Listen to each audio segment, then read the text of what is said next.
বরের বার্থডেতে সারপ্রাইজ দিতে যে আমি নিজেই সারপ্রাইজ হয়ে গেলাম। আসসালামু আলাইকুম এভরিওয়ান, আশা করি সবাই ভালো আছেন। তো আজকে আপনাদের সাথে শেয়ার করব আমার বরের বার্থডের স্পেশাল একটি ব্লগ।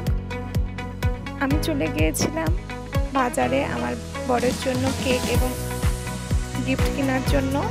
আমি এবং আমার দেবর চলে গিয়েছিলাম। যাওয়ার পথে এই রাস্তার পাশের ফুলগুলো দেখতে অনেক বেশি সুন্দর লাগছিল, তাই একটু ভিডিও করে নিয়েছিলাম।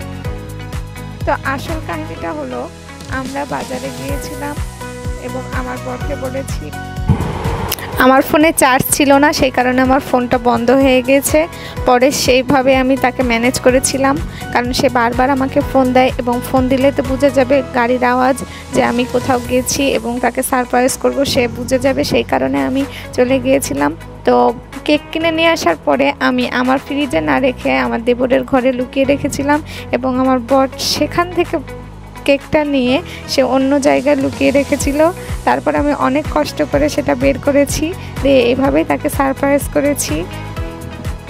তাকে আমি বলেছি, তুমি কি কোনো জিনিস লুকিয়ে রেখেছো? সে একদম অস্বীকার করছে, না আমি লুকিয়ে রাখিনি, কিন্তু আমি বুঝে গিয়েছিলাম সেই লুকিয়ে রেখেছে। তারপরে আমি সেটা বের করে তাকে সারপ্রাইজ দিয়েছিলাম 12টা 1 মিনিটে। এভাবে আমাদের জন্মদিনটা উদযাপন করেছিলাম। সে অনেক খুশি হয়েছিল এবং তাকে একটি সুন্দর ওয়াচ গিফট করেছি, সে অনেক বেশি পছন্দ করেছে। আসলে সে এইরকমই একটু দুষ্টুমি করে, আমারও অনেক বেশি ভালো লাগে। এবং তারপরের দিন আমরা সন্ধ্যার দিকে চলে গিয়েছিলাম একটু কিছু খাওয়া দাওয়া করার জন্য এবং আমরা লেকের পাড়ে গিয়েছিলাম। সেখানকার খাবারগুলো অনেক বেশি ভালো লাগে। এই তো এভাবেই সুন্দর আমরা একটি সময় কাটালাম, আমাদের অনেক ভালো গিয়েছে সেই দিনটি।